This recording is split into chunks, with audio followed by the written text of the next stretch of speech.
नमस्कार। Super India news TV में आपका स्वागत है। मैं हूं राजेश आर्य। आइए देखते हैं आज का विशेष समाचार। पाठ्यक्रम का हिस्सा बने गुमनाम नायक।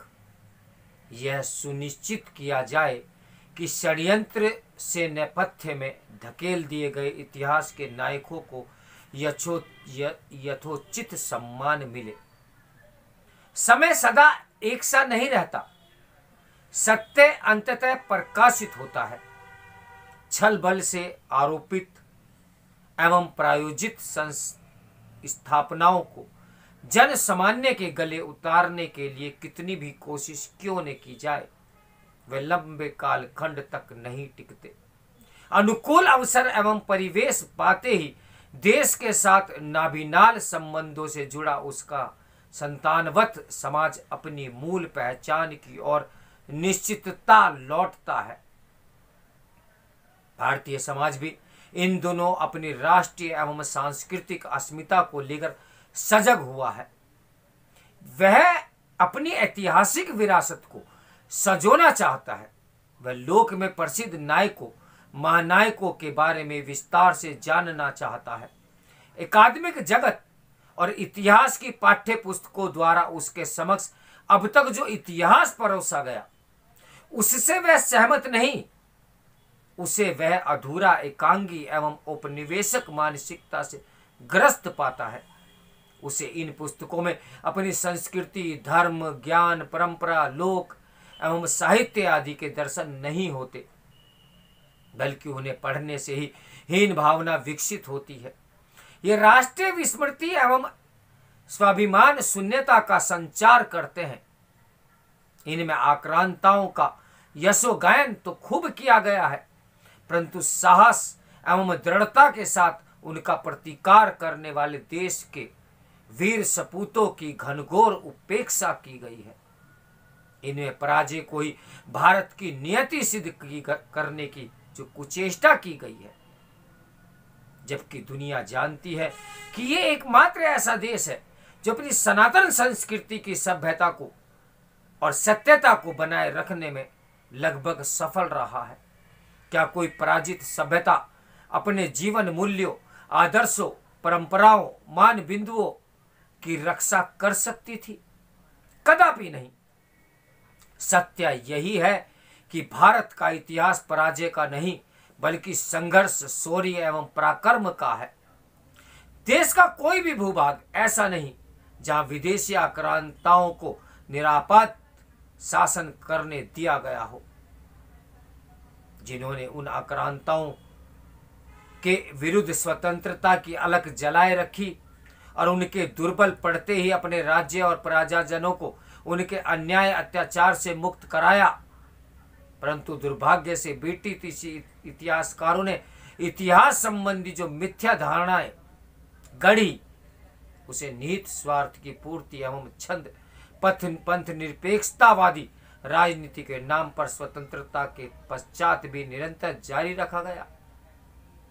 यह सुखद है कि देश के अलग अलग भूभागों से आने वाले जिन नायकों को षड्यंत्र पूर्वक विस्मृत के गर्त में धकेल दिया गया था, आजादी के इस अमृत काल में केंद्र सरकार की पहल से उनकी चर्चा सामान्य जन के बीच पुनः होने लगी है। उनके प्रति और अधिक जानने की आम जनों की इच्छा तीव्र हुई है।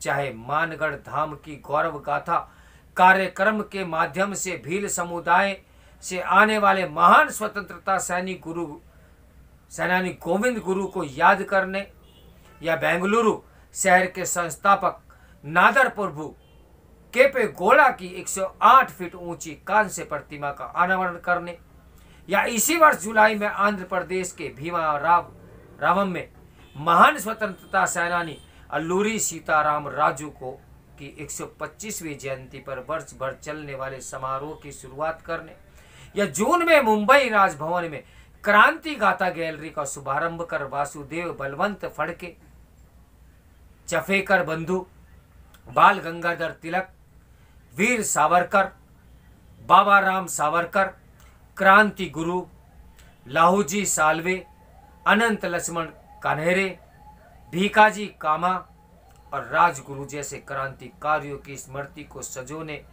या रांची में भगवान बिरसा मुंडा स्मृति उत्थान सह स्वतंत्रता सेनानी संग्रहालय का उद्घाटन करने, या बहराइच में महाराजा सुहेल देव स्मारक तथा पानीपत में पानीपत संग्राम संग्रहालय के शिलान्यास आदि करने की बात हो। वर्तमान केंद्र सरकार अतीत के इन गौरवशाली व्यक्तित्वों के प्रति श्रद्धान्वित दिखाई देती है।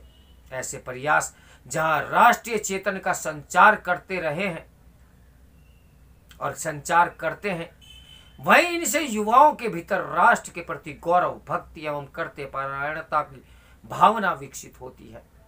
षड्यंत्र से नेपथ्य में धकेल दिए गए इतिहास के इन नायकों को यथोचित सम्मान देने दिलाने की श्रृंखला में बीते दिनों प्रधानमंत्री मोदी ने पूर्वोत्तर के शिवाजी कहे जाने वाले अहोम साम्राज्य के महान सेनापति लचित बरफुकन को उनकी 400वीं जयंती पर श्रद्धापूर्वक याद किया और युवाओं को उनके जीवन से राष्ट्र प्रथम, राष्ट्र सर्वोपरि का भाव ग्रहण करने के लिए प्रेरणा दी। लचित बरफुकन के ने केवल पूर्वोत्तर भारत को ही नहीं अपितु पूरे दक्षिण पूर्व एशिया को तत्कालीन मुगलिया सल्तनत की मजहबी कट्टरता से बचाए रखने का अभूतपूर्व कार्य किया।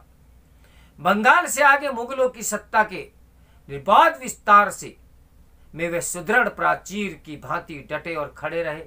उन्होंने अपने सीमित संसाधनों के सहारे विभिन्न जनजातियों को साथ लेकर मुगलों की विशाल सेना से डटकर मुकाबला किया और उन्हें सराय घाट की लड़ाई में बुरी तरह पराजित किया। यह पराजय इतनी बड़ी थी कि उसके बाद कोई भी मुगल शासक असम पर कुदृष्टि डालने का साहस न कर सका।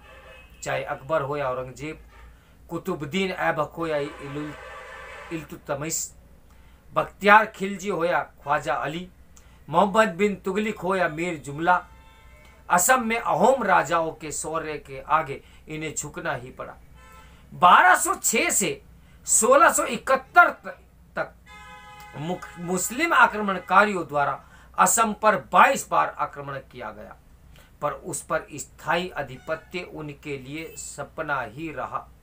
यह दुर्भाग्यपूर्ण है कि ऐसे महान अहोम साम्राज्य और उसके प्रतापी सेनापति पर इतिहास की पाठ्य पुस्तकें मौन है। स्पष्ट है कि इतिहास की पाठ्य पुस्तकों को नए सिरे से लिखे जाने की बहुत बहुत बहुत आवश्यकता है। अभी मैं और खोज कर इस प्रकार के समाचार आपके सम्मुख रखूंगा, तो मेरे साथ बने रहिए सुपर इंडिया न्यूज़ टीवी की ब्रेकिंग न्यूज के लिए। नमस्कार, मैं हूं राजेश आर्य।